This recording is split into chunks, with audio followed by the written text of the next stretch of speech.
बिस्मिल्लाहिर्रहमानिर्रहीम। अस्सलाम वालेकुम नाज़रीन, आप देख रहे हैं आवाज़। मैं हूँ बैरिस्टर एहतशाम अमीरुद्दीन। आपको याद होगा कुछ अर्सा पहले फैसलाबाद के जलसे में इमरान खान साहब ने कहा था कि chief of the army staff की तैनाती मेरिट पर होनी चाहिए। उस बयान की वजाहत कुछ उन्होंने कल एक इंटरव्यू में की और उन्होंने कहा कि जब मैंने कहा था कि मेरिट पर तैनाती होनी चाहिए तो मेरा मतलब ये था कि अगर आसिफ जरदारी और Nawaz Sharif chief of the army staff की तैनाती करते हैं तो वो क्वालिफाइड नहीं है तैनाती करने के लिए, क्योंकि उन्होंने तो पैसा चोरी किया, वो अपना पैसा बचाना चाहते हैं, तो वो क्वालिफाइड नहीं है और अगर वो करेंगे तो वो मेरिट पर नहीं होगी। ये कहने का ये उन्होंने कोई अपनी क्लैरिफिकेशन दी है।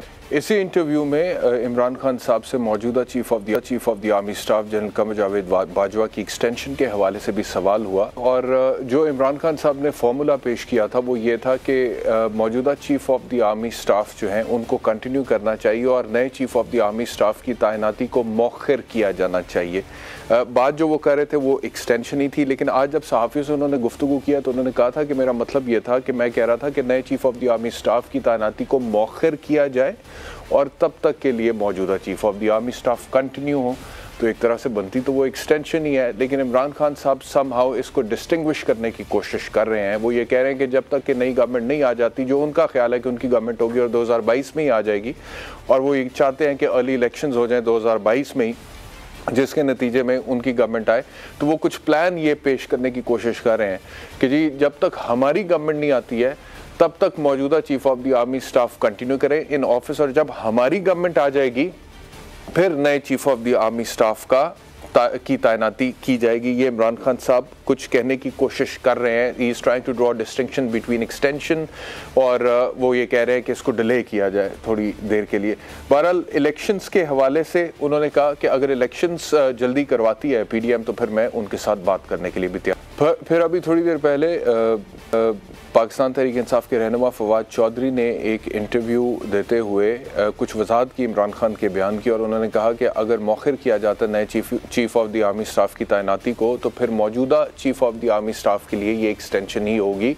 मुझे ज्वाइन किया है चेयरमैन PTI के वकील सीनियर लॉयर हैं हामिद खान साहब। उन्होंने बहुत शुक्रिया खान साहब हमें ज्वाइन करने के लिए। मैं थोड़ा सोच रहा था कि मैं रहनुमा PTI बोलूं, मेरी ज़बान पर आते आते रुक गया, क्योंकि अभी तक कुछ क्लैरिटी नहीं है कि आप दोबारा एक्टिवली PTI में शामिल हो चुके हैं नहीं हो चुके हैं। लेकिन बहरहाल इमरान खान साहब की वकालत आप ज़रूर करें इस्लामाबाद हाई कोर्ट में जो तौहीन अदालत का केस है, तो इस पर ही सबसे पहले ज़रा रहनुमाई फरमा दीजिए, क्लैरिफिकेशन दे दें।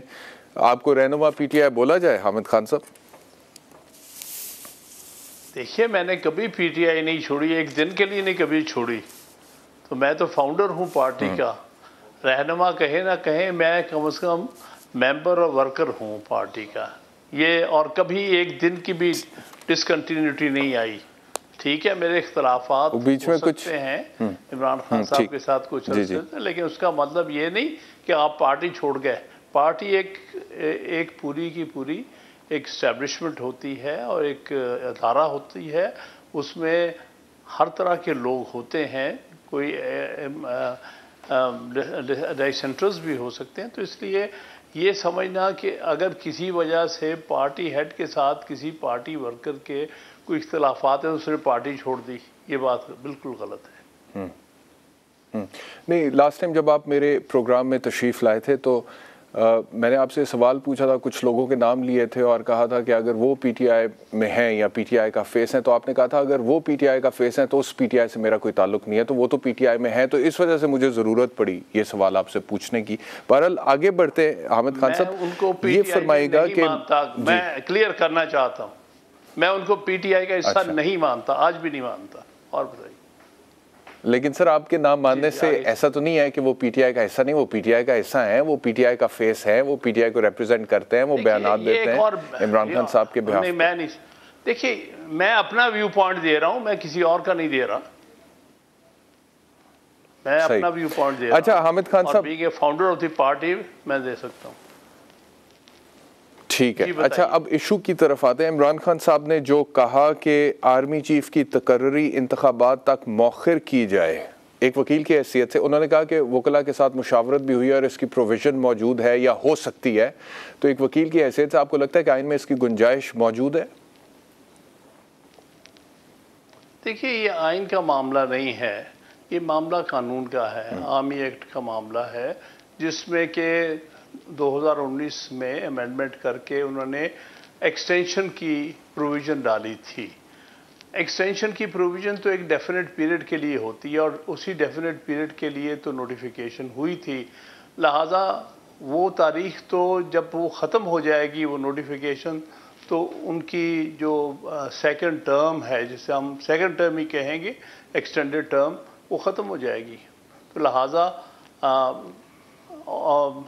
अगर उससे आगे वो एक्सटेंशन देना चाहते हैं, यानी कि 64 साल की उम्र नहीं हुई अभी एक्सटेंशन उसको दी जा सकती है, वो एक अलग मामला है, लेकिन उसके लिए एक नई नोटिफिकेशन होगी कि वो एक्सटेंड करते कि नहीं। मैं समझता हूँ कि पहले फर्स्ट एक्सटेंशन भी नहीं देनी चाहिए थी, वो गलत था, उसकी वजह से मामला बिगड़े हैं।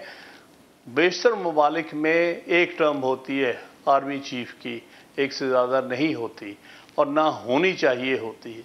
तो लिहाजा मैं नहीं समझता कि पहली एक्सटेंशन भी गलत थी और मज़ीद एक्सटेंशन भी मैं नहीं समझता बगैर नई नोटिफिकेशन के कानून के मुताबिक होगी।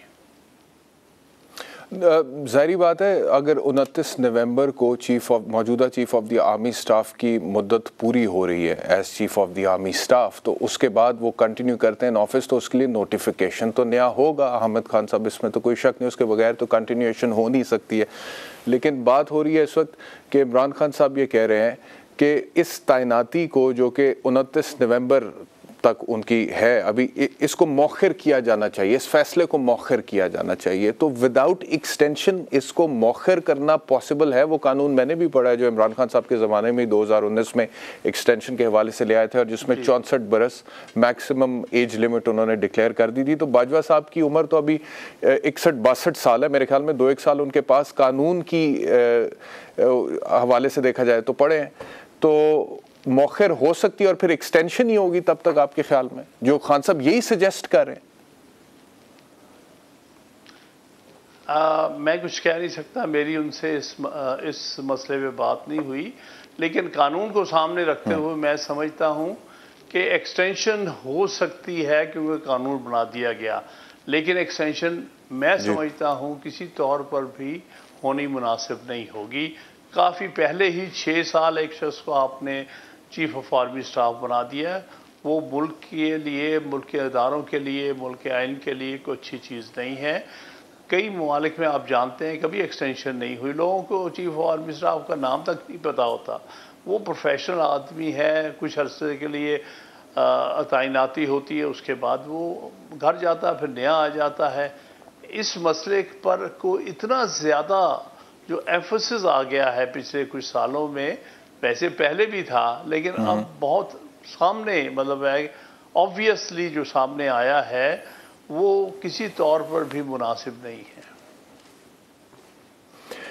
है। फैसलाबाद के जलसे में इमरान खान साहब ने जब ये बोला तो उसके बाद ISPR की तरफ से एक रद्द-ए-अमल भी आया। इमरान खान साहब ने कहा था कि chief of the army staff की तैनाती मेरिट्स पर होनी चाहिए और उसके बाद मज़ीद उन्होंने कुछ ये कहा कि इन लोगों की कोशिश ये है कि अपनी पसंद का आर्मी चीफ लाना चाहते हैं। और उसके बाद फिर कंट्रोवर्सी जनरेट हुई कि chief of the army staff होता है वो आपकी या उनकी पसंद का, वो तो 4-5 जो जर्नैल हो गए उनमें से किसी एक को प्राइम मिनिस्टर जो उस वक्त होता है उसके पास राइट मौजूद है। In accordance with article 243 of the constitution, the president shall on the advice of the prime minister appoint the chief of the army staff. आपको तो पता है अहमद खान साहब, तो उसकी वजाहत खान साहब ने उस स्टेटमेंट की आप कुछ इस तरह से की कि उन्होंने कहा कि मैं ये कह रहा था कि अगर नवाज शरीफ या जरदारी, क्योंकि ये चोर है, डाकू, उन्होंने पैसे चोरी किए हुए हैं, ये तैनाती करते हैं chief of the army staff की, तो वो मेरिट्स पर नहीं होगी। आपके ख्याल में अगर मौजूदा प्राइम मिनिस्टर शहबाज शरीफ साहब 29 नवंबर को एक्सटेंशन देते हैं या तैनाती करते हैं chief of the army staff की,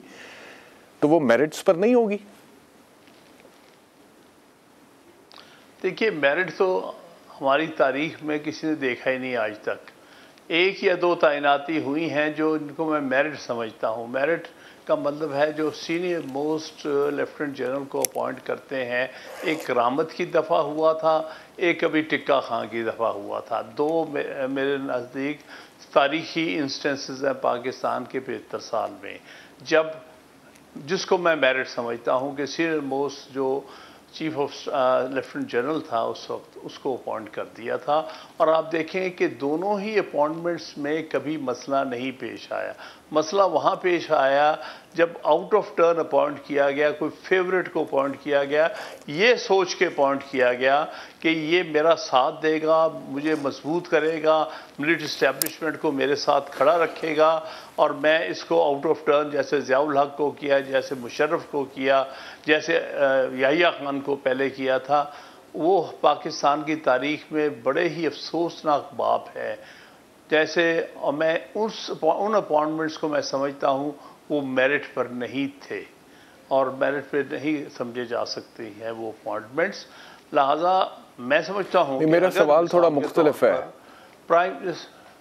जी अहमद खान साहब, मेरा सवाल ये है कि chief of the army staff की जो शख्सियत है उस पर तो इमरान खान जा ही नहीं रहे। वो बात ये कर रहे हैं कि अगर नवाज शरीफ और आसिफ अली जरदारी अपॉइंटमेंट करते हैं, फिर वो चाहे जिसकी भी कर दें, वो सीनियर मोस्ट ही की क्यों ना कर दें, जो कि आप कह रहे हैं कि आपकी नज़र में वो मेरिट है। हालांकि मेरी ज़ाती नज़र में मुझे लगता है कि seniority is not the only criteria for merit, क्योंकि हमने भी सर्विसेज ट्राइब्यूनल में केसेस वगैरह कुछ किए हैं, सर्विस लॉस देखे हैं हमने, तो मेरिट के ऊपर sir seniority is a very important factor, लेकिन बाकी फैक्टर्स भी तो होते हैं ना, परफॉर्मेंस होती है, कोई रिकॉर्ड होता है, कोई कॉम्पिटेंस होती है, कोई एफिशिएंसी होती है, उसकी जो ग्रेडिंग हुई होती है। मुझे ज़ाती तौर पे लगता है कि seniority is not the only criteria, बाकी चीज़ों को भी देखना चाहिए। लेकिन बहरहाल अगर मैं आपका आर्ग्यूमेंट मान भी लूँ, जो आप कह रहे हैं कि सीनियर मोस्ट, तो खान साहब तो ये कह रहे हैं कि सीनियर मोस्ट को भी अगर नवाज शरीफ करता है या जरदारी करता है या फॉर दैट मैटर शहबाज शरीफ करता है तो वो मेरिट पर नहीं है।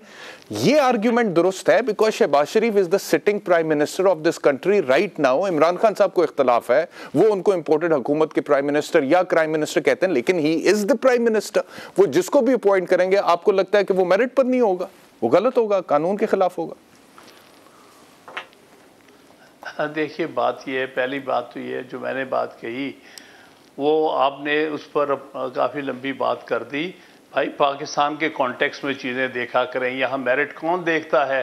आपको मैंने तारीख बता दी, चीफ ऑफ आर्मी स्टाफ की अपॉइंटमेंट कोई मेरिट पे हुई है? जिस किसी ने भी की है आउट ऑफ टर्न ये सोच के की है कि वो एक कमज़ोर आदमी को, अपने डिपेंडेंट आदमी को लगा रहा है, तो लिहाजा आप मिक्सअप ना करें। हमारे यहाँ पाकिस्तान की तारीख में 75 साल की तारीख में मैं जानता हूँ जब कभी भी किसी को आप देते हैं डिस्क्रेशन वो एब्यूज़ हो जाता है।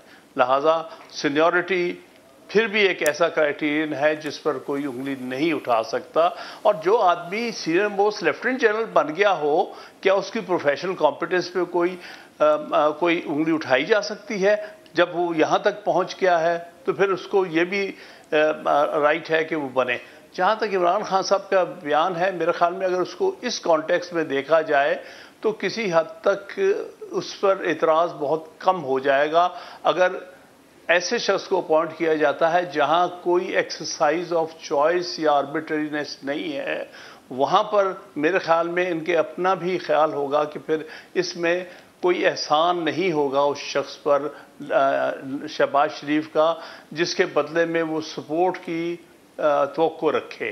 तो लिहाजा सारा मसला वहाँ आता है। देखिए ना, अगर बाकी बातें तो क्योंकि इमरान खान साहब को भी इस चीज़ का एहसास है, बाकियों को भी है कि जब पिक एंड चूज़ हो के किसी अपने फेवरेट को आप कोई प्राइम मिनिस्टर लगाता है तो वो मेरिट नहीं देख रहा होता, वो अपनी पर्सनल कन्वीनियंस और पर्सनल जो उसकी लॉयल्टी है उसको देख रहा होता है। लिहाजा ऐसी अपॉइंटमेंट कभी मेरिट पे नहीं होती।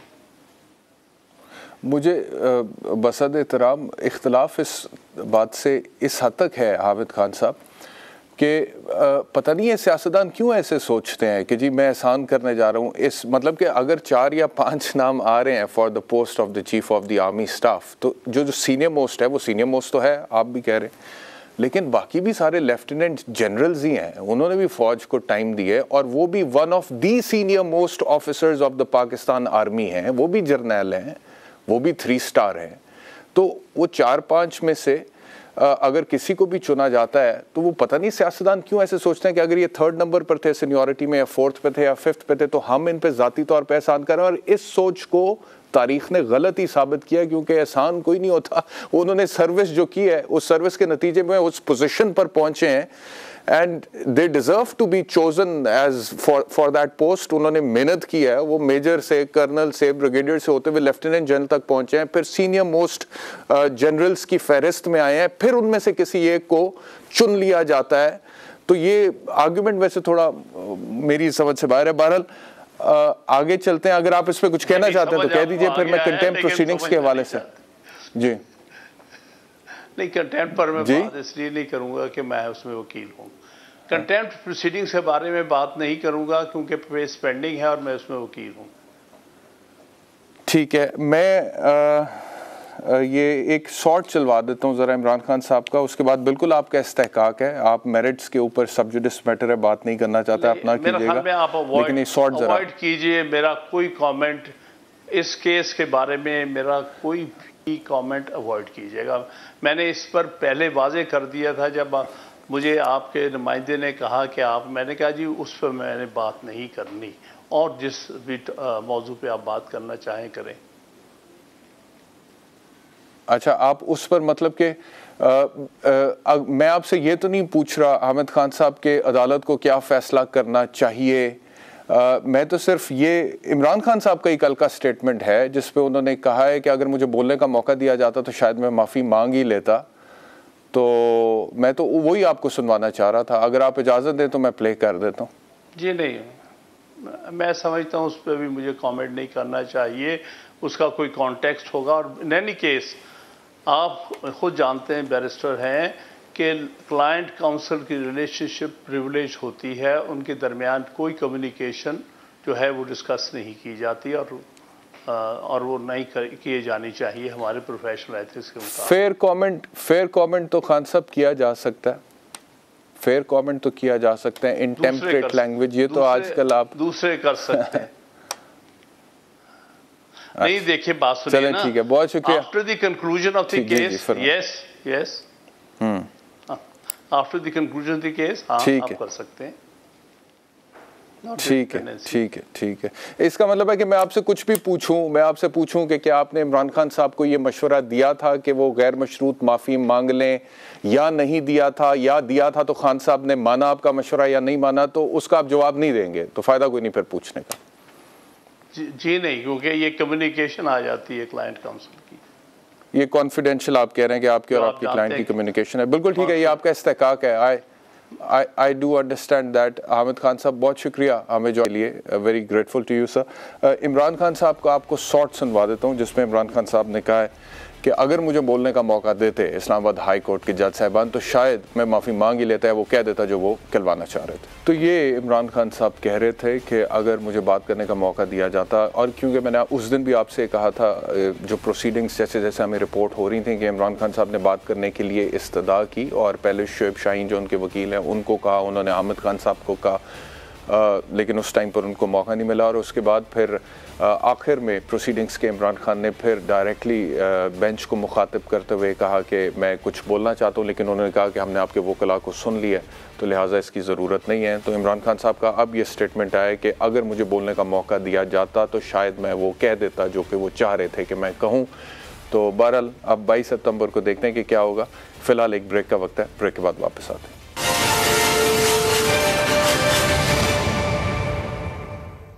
वेलकम बैक टू आवाज़।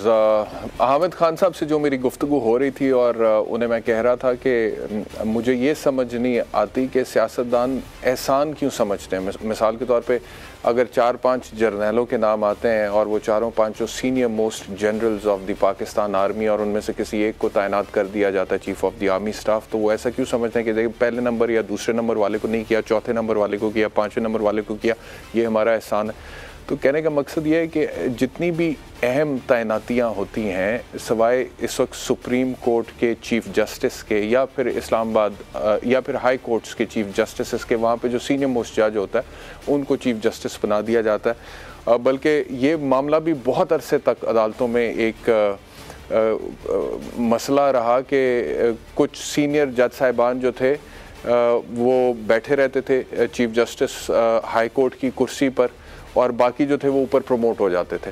तो उसके ऊपर फिर उन्होंने उसके बाद ये वो लेकर आए। लेकिन मेरा कहने का मकसद ये है कि कोई भी इम्पोर्टेंट पोस्ट है उसके लिए 3, 4, 5 नामजदगियाँ आती हैं, और वो 3, 4, 5 सारे काबिल होते हैं और उस स्टेज तक पहुँचे होते हैं, उन्होंने एक करियर अपना बनाया होता है, स्टेजेस क्रॉस किए होते हैं, टेस्ट क्रॉस किए होते हैं, मुल्क को सर्व किया होता है। तो उसके बाद आप कहें कि इनमें से एक को क्योंकि हमने chief of the army staff की कुर्सी पर बैठा दिया तो अब ये हमारा वफादार बनकर बैठेगा, तो that is simply not possible. और फिर उस कुर्सी का वजन बढ़ा है, उसमें ताकत बढ़ी है, उसमें जान बढ़ी है, तो वो तो जाहिर बात है वो आपके कंट्रोल या आपके कहने के मुताबिक तो नहीं चलेगा। तो समझ इस बात की नहीं आती कि इतनी बच्चों वाली ख्वाहिश करते क्यों है, कि जब आपको पता है कि जी ये नहीं हो सकता तो फिर आप क्यों ऐसी ख्वाहिश करते हैं। तो ये मेरा कहने का मकसद था। बहरहाल साद रफीक साहब ने आज इमरान खान साहब के बारे में क्या कहा, सुनिए।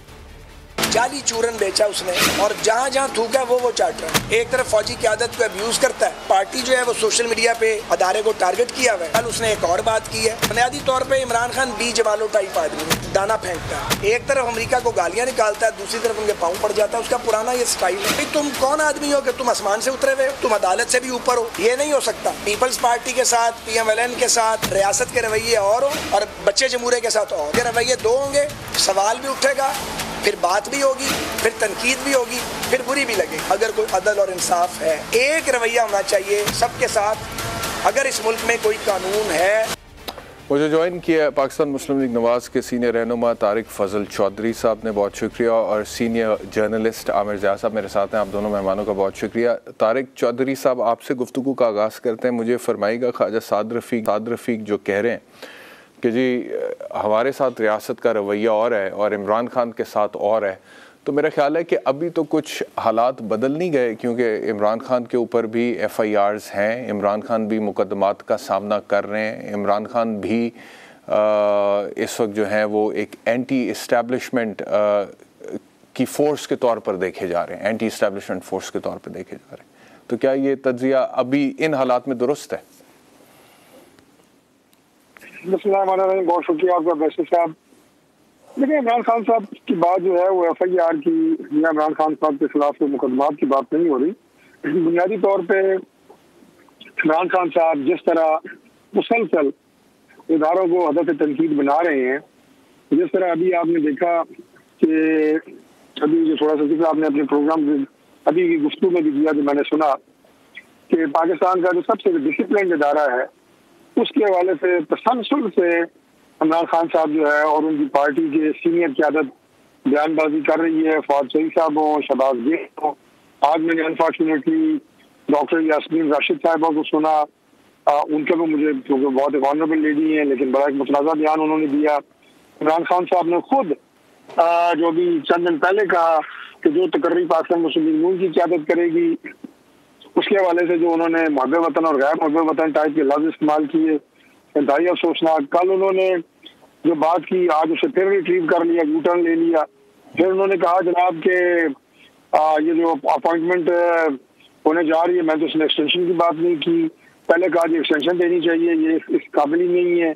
मेरा मतलब कहने का ये है कि ये वो किरदार है इमरान साहब का कि जो मुसलसल इदारों को, सीनियर तरीन क़यादत को मिलिट्री की, जो अभी इस वक्त इसने ऑफिस होल्ड नहीं किया और जिनके हवाले से तमाम पार्टीज, आपके तमाम एंकर्स जितने भी मैंने सुने हैं, सब ये कह रहे हैं कि जो भी 5-6 नाम होते हैं वो सारे मेरिट पे है, सारे अहलियत रखते हैं, लेकिन इमरान खान साहब उनमें एक डिवाइड पैदा कर रहे हैं।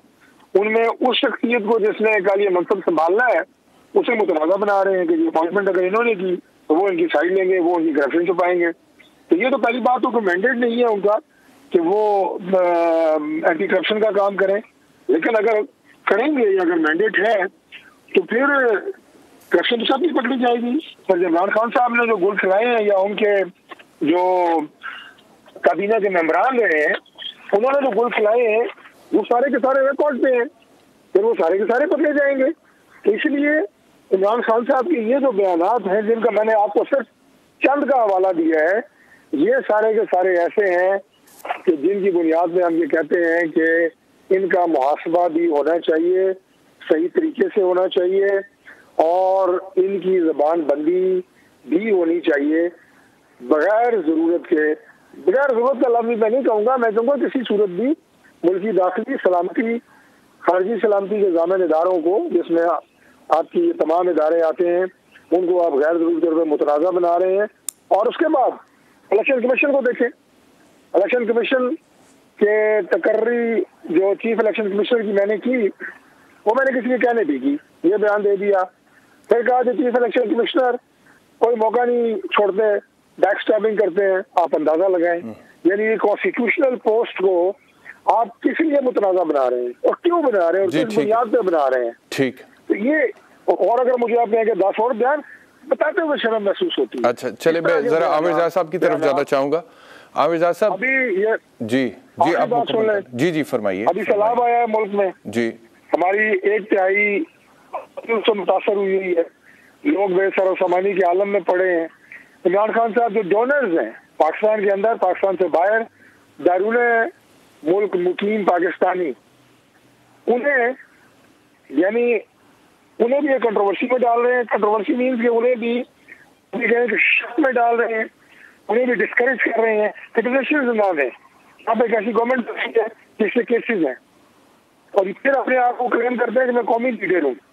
एक कौमी लीडर का किरदार होता है कि कौम पे कुदरती आफत नाज़िल हुई है, लोग इमदाद के मुंतज़िर हैं, सेक्रेटरी जनरल अक़वाम मुत्तहिदा आपके मुल्क में आए हैं और पूरी आलमी बरादरी की तरफ से एक पैगाम लेके भी आए हैं और सबको जाके देंगे भी, और आपको सबकी मदद की जरूरत है दोबारा आबादकारी के लिए। और इमरान खान साहब सबको कह रहे हैं नहीं भाई नहीं, ओके। तो ये वो बयान है जो आपने भी मुझसे सवाल किया था साद रफीक साहब का। जी ये कोई कौमी लीडर के बयान नहीं है, ये बड़े ही मुतनाज़ा बयान है। ठीक है, और हम इन्हें बिल्कुल कंडेम करते हैं।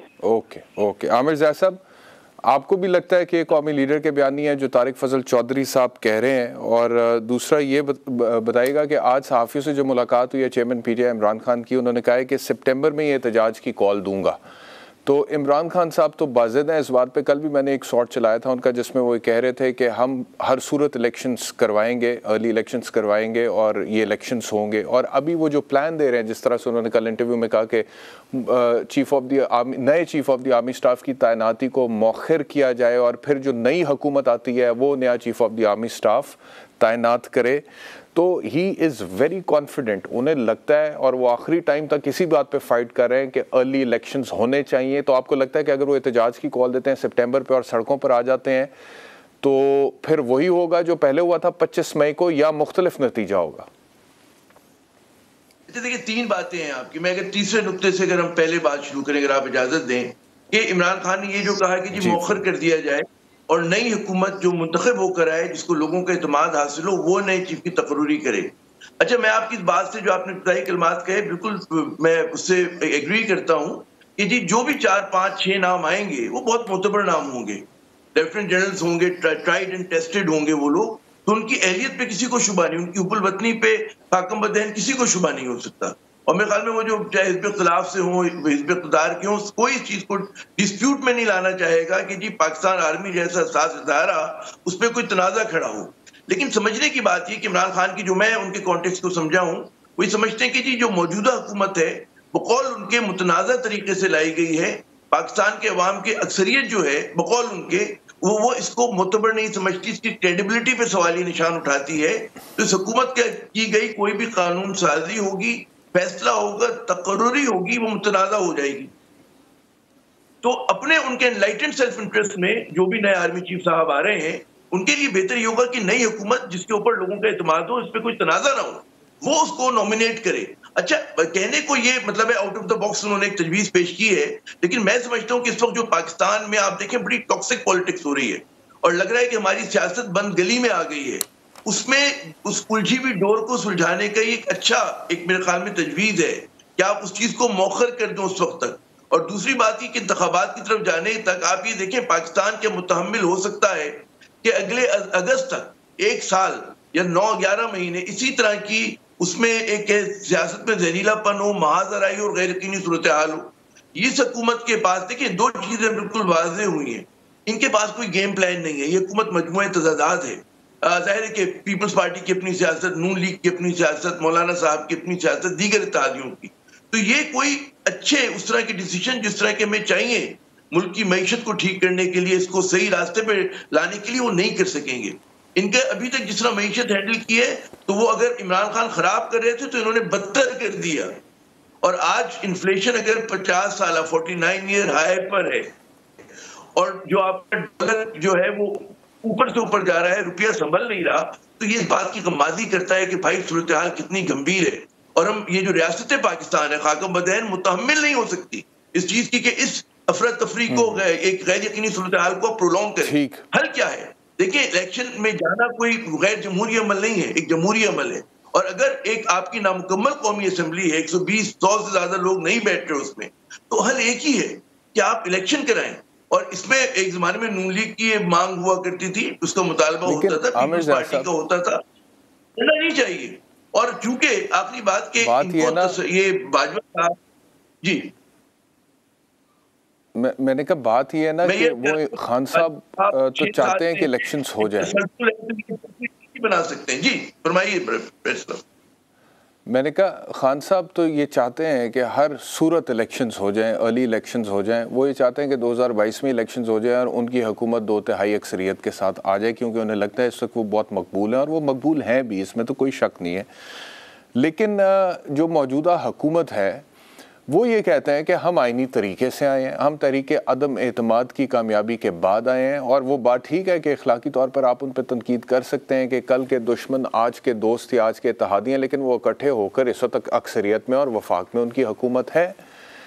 और वो कहते हैं कि हम नई इलेक्शंस करवाना चाहते हैं, जो असम्बली है वो अपनी आइनी मुद्दत पूरी करे। तो इसमें गैर कानूनी गैर आइनी बात तो कोई नहीं है, तो फिर इमरान खान साहब इलेक्शंस करवाएंगे कैसे? एक तो बात बिल्कुल जो आप कह रहे हैं ना कि नजरी सतह के ऊपर, फिक्री सतह पे आप बिल्कुल दुरुस्त फरमा रहे हैं कि अपेरेंटली कोई गैर कानूनी बात नहीं है। लेकिन ये भी हकीकत है कि महलाती साजिशें हुई हैं, ये भी हकीकत है कि लोगों को खरीदा और बेचा गया है, ये भी हकीकत है कि जी मैनिपुलेशन हुई है। तो जब इस और उसमें आप देखें कि एक कहते हैं ना कि आवाज़ खल्को नकारे खुदा समझें कि एक जो पाकिस्तान में लोगों का रद्दमल आया है, बात यह कि इस वक्त इस हुकूमत पे लोगों का भरोसा नहीं है। ये अगर चंदा भी जमा करने जाते हैं तो बहुत सारे लोग कहते हैं कि हम बराह रास्त देंगे, हम इस हुकूमत को, सिंध हुकूमत को नहीं देंगे, हम वफाकी हुकूमत को नहीं देंगे। ये मैं आपको बिजनेसमैन से, मेरी कलीदी बिजनेसमैन से, चाहे वो लाहौर के हों चाहे कराची के हों, मेरी बात हुई है और उसमें मुझे ये फीडबैक मिला है। इस हुकूमत की क्रेडिबिलिटी का ये आलम हो तो उसके हक में अगर वो वाकई इस वतन से मोहब्बत करती है, और उसमें कोई उसकी बात नहीं कि अर्ली इलेक्शंस कॉल होते हैं, पहले आप ही लोगों का मुतालबा था ना, तो अगर आप करा देते। मैं बात ही करता हूँ कि अमलियत पसंदी क्या है, मुल्क के मफाद में क्या है। जमहूरियत के नाम पे जमहूर कुशी जो हो रही है इस वक्त माशी महाज पर, वो कितनी देर बैरिस्टर साहब जारी रहेगी? खुदा ना खास्ता खाकम बदन सैलाब के बाद और अब तक सूरत हाल होगी। जी ठीक है, मुझे इजाजत दीजिएगा, जरा तारिक साहब से पूछते हैं। बहरान बन जाएगा, सियासी बहरान बन जाएगा, ये हुकूमत हैंडल नहीं कर सकती। जी ठीक है, तारिक फजल चौधरी साहब ये फरमाइएगा कि पंजाब में कल भी मैं ये बात कर रहा था कि पाकिस्तान तहरीक इंसाफ ये कहती है कि PDM जो है वो इस वक्त कोशिश करी है पंजाब में PTI की हुकूमत गिराने की, तो कोई चांसेस हैं? और कल मेरे शो में सलीम मांडवी वाला साहब ने कहा कि परवेज़ इलाही साहब के साथ रवाबित हैं, तो आप इसकी तस्दीक करेंगे, तरदीद करेंगे? क्या परवेज़ इलाही साहब के साथ रवाबित हैं और क्या इस बात की पॉसिबिलिटी है कि पाकिस्तान मुस्लिम लीग काफ के साथ मिलकर आप लोग पंजाब में हुकूमत बना लें? देखिए, परवेज़ इलाही साहब के साथ जो रवाबित हैं वो एक और मौजू है। मैं आपको कह सकता हूँ परवेज़ इलाही साहब के साथ मेरे भी रवाबित हैं, लेकिन वो रवाबित जाती हो सकते हैं, मरासम हो सकते हैं, जाती हो सकते हैं। मैं सियासी सतह पे बात लेकिन नहीं, मैं आपको इसलिए अर्ज कर रहा हूँ ना कि आपने जो बयान दिया है उसका मैं आपको अर्ज कर रहा हूँ कि जो बयान का आपने हवाला दिया है, सॉरी, उसका सियाको सबाक मैं आपको बता रहा हूँ कि उन रवाबित से कहीं पे भी ये बात नहीं है कि इस वक्त जो है वो कोई प्लान मौजूद है फौरी तौर पे कि हम उस हुकूमत को गिराएं। लेकिन हैविंग सेड दैट, मेरी एक बात ध्यान में रखें बैरिस्टर साहब, अगर हमारे पास कोई भी आईनी और कानूनी ऑप्शन हुई निकल सकी पंजाब में गवर्नमेंट चेंज करने की, तो हम जरूर जाएंगे, ये हमारा आईनी हक है। लेकिन मैंने लफ्ज़ पहले इस्तेमाल किया है कि आईनी और कानूनी अगर कोई ऑप्शन हमारे सामने आई, उसकी वजह ये है कि हाई कोर्ट और सुप्रीम कोर्ट के मुख्तलिफ फैसलों के बाद अब ये ऑप्शन बहुत लिमिटेड है कि किस तरह इसमें एक रजीम चेंज हो सकती है, और उनको सामने रखते हुए अगर हमें कोई रास्ता मिला तो गैर आईनी नहीं होगा, गैर अखलाकी नहीं होगा, गैर जमहूरी नहीं होगा, we will go for that, we will try for that. जी ठीक है, ठीक है, ठीक है। बहुत शुक्रिया तारिक फजल चौधरी साहब, बहुत साहब हमें ज्वाइन करने के लिए। एक ब्रेक का वक्त हो गया, ब्रेक से जब वापस आएंगे तो फिर इकोनॉमी पे बात करेंगे।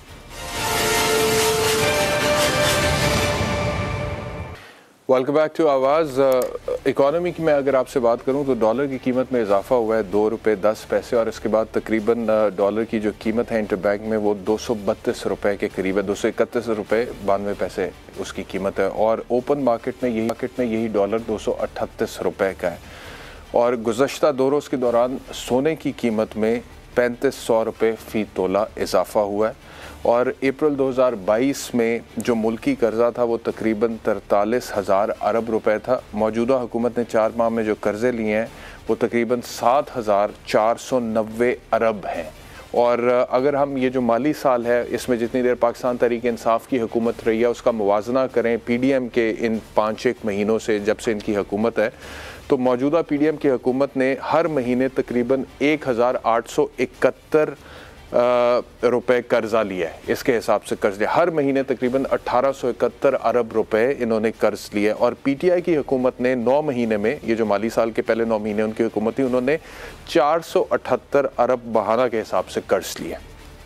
तो ये सिचुएशन आपके सामने ही है, और महंगाई का जो आलम है वो भी आपको पता है। इस वक्त एक ख़बर ये भी है कि फ्यूल प्राइस एडजस्टमेंट का इतलाक 50 यूनिट से ऊपर जितने भी बिल्स हैं सब पर हो चुका है। शब्बर जैदी साहब मेरे साथ हैं और अक्सर बड़ा बेलाग करते हैं, और मैंने देखा है कि बड़ा दिल से बोलते हैं, और अक्सर थोड़ा सा झुंझला भी जाते हैं क्योंकि उन्हें लगता है कि उन्हें वही बातें बार बार आके करनी पड़ती हैं और कोई सुन नहीं रहा। उन्हें लगता है कि मुझे ये फीलिंग आती है जब भी शब्बर जैदी साहब जिस टोन के साथ या जिस अंदाज में बात करते हैं, तो मुझे लगता है कि उन्हें ये फीलिंग आती है कि इस मुल्क की मईशत बर्बाद हो रही है और कोई सुन नहीं रहा, कोई सोच नहीं रहा। बहुत शुक्रिया शब्बर जैदी साहब ज्वाइन करने के लिए।